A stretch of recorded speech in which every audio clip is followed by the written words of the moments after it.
Welcome to Let's Unpack Your Why. This is a safe space to celebrate your authentic self and discover your purpose. Each episode, we dive into honest conversations, life experiences, and deeper purposes behind your journey. I'm Shayla Diamond, and today we're excited to have Lexi joining us. Hey, Lexi. Hi. Me and Lexi have been friends for a few years now, and she's always been very supportive for Divine Diamond. So I gave her the opportunity to come on and tell us a little bit more about her business, Cozy Conscious. So, can you tell us a little bit more about it and why you started? Yeah, of course. So it first started off as obviously like a hobby. I love just creating from such a young age. I used to sell headbands in school for like fundraisers for kids with certain disabilities. And teachers used to help out with that as well. But then once I got a little bit older, I kind of just started kind of going to Michael's or different craft stores and just buying different beads, kind of just working with it, adding it to my outfits. And it just started to become a little thing that my mom started to join in on. And then her creation started to get wild with different characters out of beads, different rings, and it was just fun. So then I think I actually went to one of your markets, and I was also crocheting for fun as well. This is all for fun. And I went to one of your markets, and I think a girl actually offered for me to do one of her markets as a vendor. And I was nervous. I never thought I would be selling anything. I didn't even understand how to price anything. But I think I consulted with you. I consulted with some of my other friends that I knew that, have vended before. And I started off very small. All my prices were pretty cheap, reasonable, I would say. Um, and yeah, that was my first one. It was not the best. It was a big learning experience. I made a lot of friends through a lot of the creators that were there. I didn't really sell a lot, but I did make a lot of friends. Ironically, we were everybody on the same level as me was jewelry, basically. So we were it kind of felt like we were all kind of competing with each other in a way, but we ended up buying off of each other. It was kind of fun. And we still follow each other now and support each other now on Instagram. Um, it's been a little hard to get into markets recently just because I tried to get out of this little circle that I have in Jersey. So I've tried to do markets in New York, tried to do markets in Pennsylvania. Um, Recently, I did end up doing a market here, and it kind of taught me that I want to stay local. I truly enjoy the dynamic and the diversity that we have here in Jersey, and also the energy that we have here with creativity. I feel like everywhere they have their own different values and views on creativity and art. And I feel like here, people really, really enjoy showing their culture. It's on their outfits, it's on their jewelry, it's on their, social medias.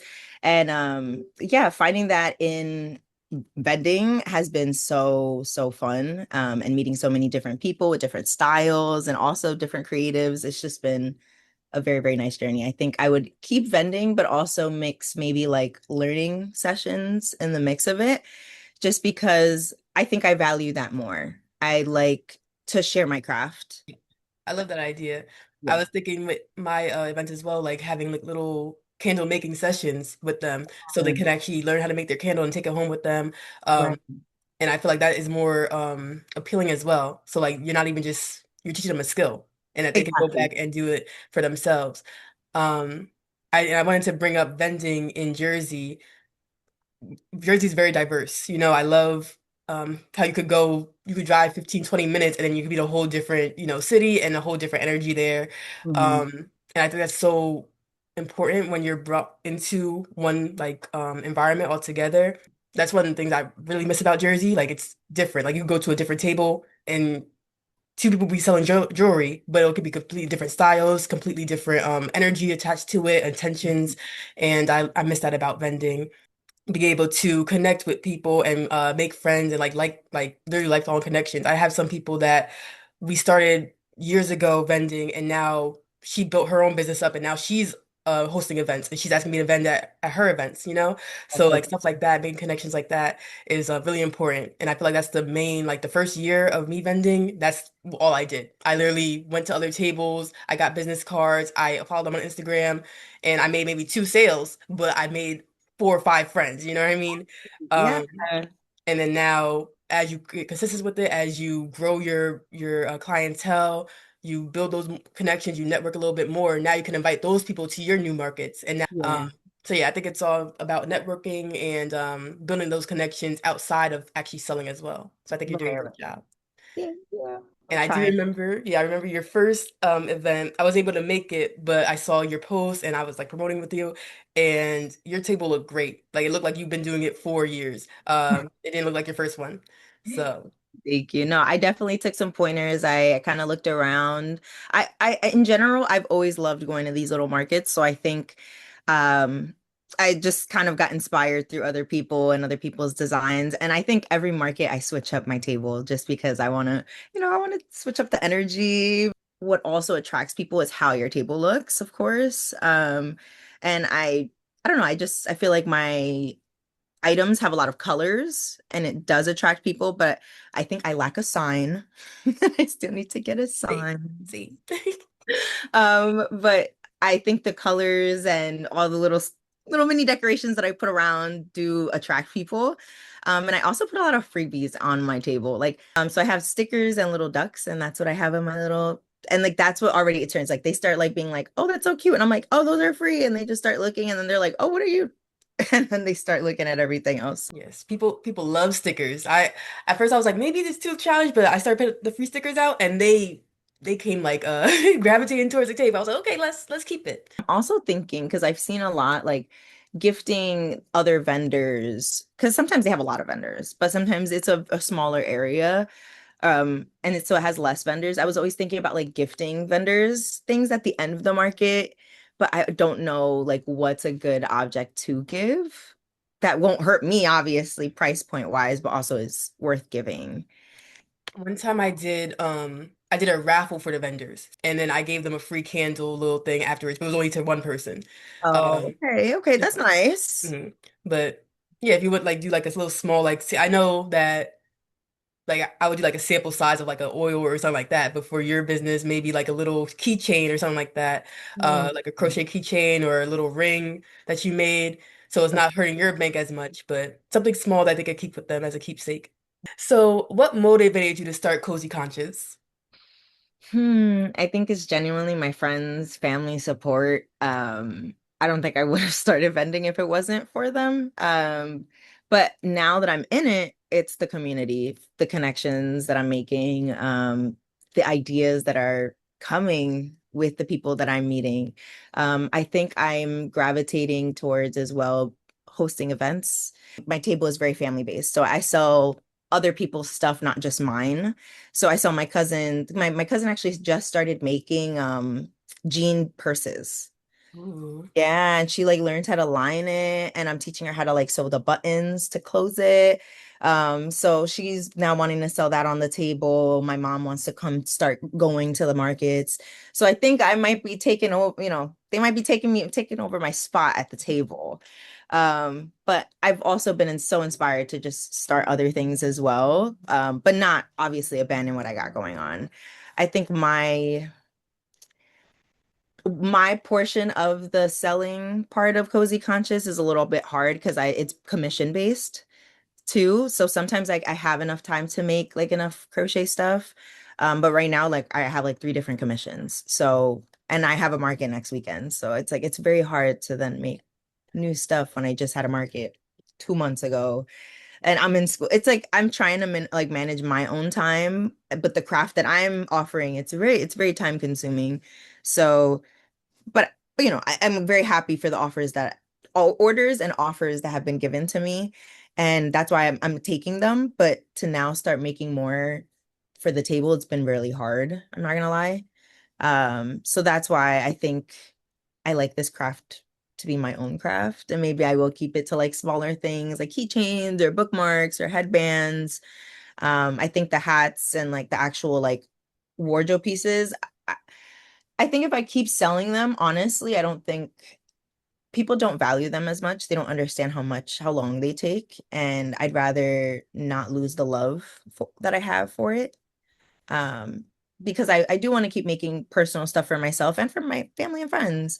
It's been very hard. Like you, I think you asked me for a shirt and I've always wanted to make you a shirt and it's been so hard, you know? And like, believe me, I keep these things in my head because it's like, that's the whole point of this craft. Like it's to give back and for you guys to enjoy it and for me to enjoy it. And that's why I think, it's putting me a little bit in a pressure when it comes to like my portion of cozy conscience. But, maybe now that I'm slowing down a little bit, maybe I can now bring up the social media, maybe the presence, my actual presence in vending opportunities maybe will come more. Um, but yeah, I think the classes is more of what like I'm looking for. I think it might be easier for me mentally as well. And also because I want that. I'd rather have that interaction. Just teaching somebody my craft and they Yeah, get to be I think happy. that's a great like way to turn as well. Like it gives you more freedom. Yeah. And then like for me personally as well, there was a point in time where I was doing a pop-up event every month, Mm, right? I loved it for, getting out there, networking, but right. restocking, and I had 14 different candles to make, So I was like, hold on, I was drowning, and it was a lot. I did appreciate you said that you had certain people that could come at your table and like kind of help you with that aspect. And I think that that helps a lot. Like having people be able to be the cashier or whatever, like talk a little bit about your products while you go around and talk to other vendors or talk to other customers and get them to your table. I think that's Yeah. really important. Um, and then also just being able to focus on the craft. So like I wish I had somebody who can post on Instagram while I just focus on making the candles. Yeah. It was a point in time where I got really overwhelmed because I had all the scents. I had like two very collections. Each of them had 7 cents each. It was a lot. So I had to slow myself down. I completely stopped making candles for a little bit. And I was like, I'm just gonna focus on my connection, like this podcast, talking to people and like trying to network and get like-minded people on my platform. And then I literally just dropped my 4 candles. That's all I'm gonna do. If I want to switch them out a little bit, okay, for the summertime, we're going to this scent. For winter, we'll do this scent. But I have 4 main candles that I'm gonna do, and that's it. I'm not gonna spend an arm and a leg on inventory, try to buy, bend, and blend 14 different scents. I'm Yeah. gonna stick to my main 4. I'm gonna do what I can, and then maybe I can branch out into having candle making classes. So if people want to do different scents, they can try out for themselves. But I'm not gonna have to make 14 different scents to see if one person likes this one, that one, right? So, and that's a new journey for me as well. I just literally dropped them yesterday. Oh, So I'm wow. gonna see how thank you, I thank you, saw them. thank you. So I'm gonna see how people attract to those. Yeah, it's a good way to like minimize the responsibilities, but also keep the flow that you got going on with your business. No, I like that. I I was need I need to learn how to start putting less on my plate so I can finish it. mhm. Yeah, That's all. I'm the same way. Because I had the candles, and then I was gonna make the body oils. I just made I saw. the shea butter bars. Mhm. So imagine having to make all those and then still keep on top of the 14 candles, Candles, yeah, that's a lot. And I was gonna actually quit candles altogether No. because I felt like it was just an oversaturated market. Like I felt like it wasn't sticking out as much as I wanted it to. And Mm. then I had to be consistent with like buying the inventory, making the candles. It was just a lot of strain on me. But then I came down to Atlanta and a lot of people they love the homemade stuff down here. That's the one thing I will say. They love um small businesses, especially black owned businesses. So I would have been losing money if I stopped making the candles. So I was Yeah. like, let me just I had people I stopped making the inventory, I stopped buying everything, and people were like, yeah, so can I get 3 more candles? I was like, no, I don't have it anymore. They're like, okay, when you gonna get it? And I was like, okay, I'll get it. So that's what motivated me to start back up on the candles a little bit more down here.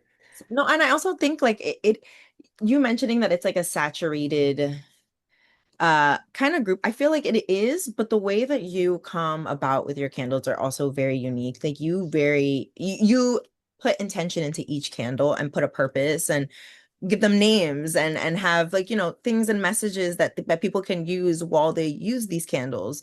And I think they have other deeper meanings if people are looking for that. So I don't think that you don't stick out. I think you definitely stick out to the people that need it the most. The fact that you went and you are actually putting this into your business as well, and you're very confident in yourself and what you do and how and also with your spiritual journey in general. I think it kind of shoots this in a different I feel like it shoots it up in a different group that you're not really seeing. I feel like the spiritual group really needs these type of people and they're constantly looking for them in these vending markets. Yeah.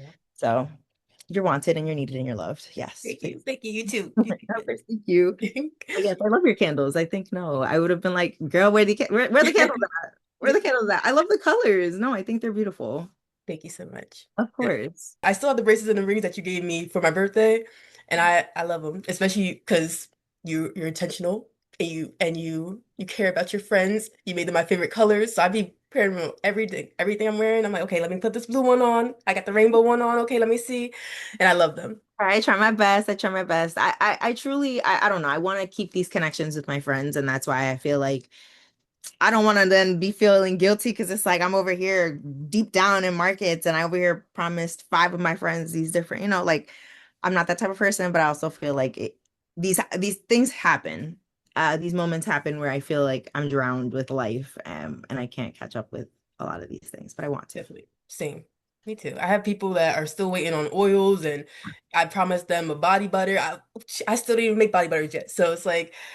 They go, if they really support you and they're really there for you, they're gonna understand you throughout the ups and downs. Yeah. Life is life, and especially right now. Like we all going through something. Um, so if they can't be show you grace, move around, move around. Your mental health and your health in general comes first. Yeah. Physical, mental, spiritual well-being comes first. So if it's draining you to that extent, take a little break and then focus on the things that you need to, and then come back to that a little bit later. Right. Or you could start training other people. I I'm very controlling. So I like things to be a specific way. Me But too, girl. That's why we friends. I had a point in time where I trained my cousin on how to make the candles. Mhm. And I had to let it go because I had to make like 60 candles at one for one event or something. And I was gonna kill myself. I had to make them all up by myself. So I was like, yeah, go ahead, decorate them. I let him decorate too. I was like, okay. I was like, all right, it's fine, it's fine. But sometimes you have to release that control. You have to let it happen because if he wasn't there helping me out, then I wouldn't have the candles to sell. So I need to release that control. I need to have other people step in and help me so I can focus on the things I need to focus on and not go crazy. But that's why I think like starting a class, maybe I can invite my family to the class, you know what I mean? And then we can kind of they feel a little bit different because they don't feel one out as well. I think people people need to make it fun. Crocheting takes time. You need to like put on a movie. You need to talk to somebody. If not, yes, this feels like forever. This took, like I said, like I was doing this at 4 a.m., but this took maybe I redid it like 3 times. This took me like 3 hours. I had a whole like show on just because I couldn't get the size right. And that's what I'm saying. Like, imagine now a whole class doing this over and over. That's why I'm like talking to people, having a little show on. It's gonna make the time pass so much. And if you mess up, you're like, there's somebody literally in front of you doing the same thing. Yep. It doesn't feel, as discouraging. It's really important to make things fun. Like even with my candle making, that is bliss for me. It's peaceful. Mhm. Some people will be like, ah, no, it takes you have to do the measurements and the math and all that stuff. But once I get that part of the way, I get a flow state going and I just put my music on and I just get in my zen. So I feel like if you create that space for people and then they come in and they create their own pieces, it'll be a beautiful experience for them. Yeah. I think also like a bead station would be nice. So people can make their own anything, keychain, bracelet. Um, but again, it's been hard to find markets with the space. Yeah. Uh, this current market that I'm going to, they're giving me the table. Ooh, So I don't even know what size of table like I'm going to have. yeah. I'm not allowed to bring a tent and it's gonna be outside. Oh, It's a I it's at 7, so the sun is gonna be going down, so that's a good thing. But that's why I was like, oh, I didn't even know it was at 7. I thought it was at like 2, 3. Nobody told me the time. Oh, I hate when they do that. Like they're the host is not organized and stuff and they don't communicate, but they want to charge like $200 for a table. Girl, Please. that was my first market. Yeah. Everybody was talking bad at the market. Like that's why I think we all also got along. We like trauma bonded because we all spent $200 for this freaking market that wasn't promoted. this is why we had to have you being the host because you'll have it organizing together, promoting all the people equally. We appreciate you. Oh, thank you. I'm trying to make the space. I'm trying to find the people that I can kind of network with. Okay, it's a little hard. That aspect is hard. The hosting networking is a little hard. People are not as nice. Have you ever had to choose yourself even when it disappointed others? Yes, with my partner, with my jobs, I feel like sometimes I give my all a lot of the time, and then they expect these things. And sometimes I'm not ready. I don't have all my energy every day. And I have to kind of turn away a lot of these things. Like my job expects me to be staying there till like 8, and I go in at like 9. Girl, no, I'm not trying to be there longer than 8 hours. But it's hard. And same thing with my boyfriend. Like I feel like he expects me to be there for him when he's having a hard time, which is fine. Sometimes we need to be there for them. But if I'm having a hard week and you're having a hard week, I think we need to kind of Get some space. Hmm. get the space, then we can come back, recollect. I don't know. I feel like two people that are a mess cannot come together and make each other right. Like it's just not what's gonna happen. And so sometimes I feel like if I'm not in the right space, I can't help myself. I can't help nobody. So I just need to disconnect and I need to come back into my little shell, my cocoon of my room, and just kind of be there for me if that means like self-care, if that means taking a long shower, putting on my show, crocheting the night away, coloring, meditating, doing yoga. I come back home and do something that kind of brings me back and grounds myself, just because I feel like the outside world is a little demanding sometimes. And Yeah. I love that answer. I feel like it shows a lot of maturity and growth. Because I know that we're both retired crash outs and retired people pleasers, Yeah. right? I remember one time, like I posted on my story, I was coloring because I was trying not to crash out, and you're like, "Girl, same. I'm doing the same thing right now." So I love that we found those coping skills and have a healthier outlet now.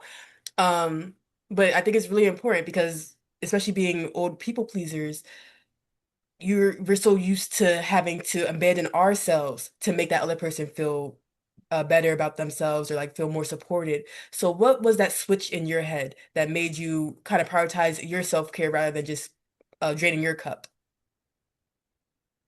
I think it was the energy that I'd wake up in. I think some mornings I'd wake up and I'd realize like I'm just already drained.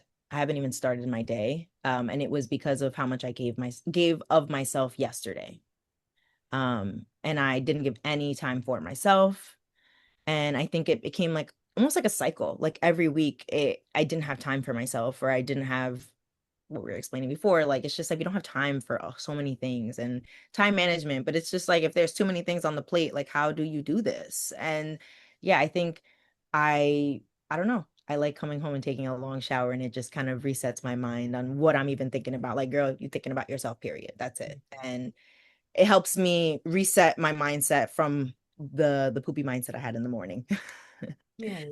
I think that's what it is. I had a cycle, and I just there was a point where it's like, yeah, I'm waking up tired, drained. I don't have time for my crafts. I'm not getting inspired anymore. I think when the ideas stopped flowing here creatively, that's where the warning signs came. Like, no, no, no, something's off here. I've always been creative. I've always wanted to create. Yeah, if there's a moment of now like things are feeling dull in life, what is going on? No, life has never felt that way. And yeah, I needed a refresh. And I think I needed to keep that, because I think if I started the next week the same way that I had it before, of the people pleasing tendencies and all this stuff, it was going to bring me back to where my very low point. So I was like, no, some days I need to choose myself, and that's how it has to be. And people are going to be mad at it, and people are going to be giving me attitude, but tomorrow they're going to talk to me, and Mhm. it is what it is. We're going to get past it. Today I choose me, and that's okay. Yes. I love that. Ah, Last question for you. If your younger self was listening to this, what would you say to them? oof.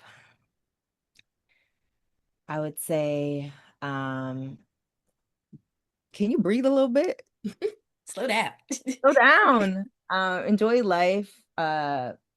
Really take the time and just get into your crafts. Don't worry about like the groups that school tends to have.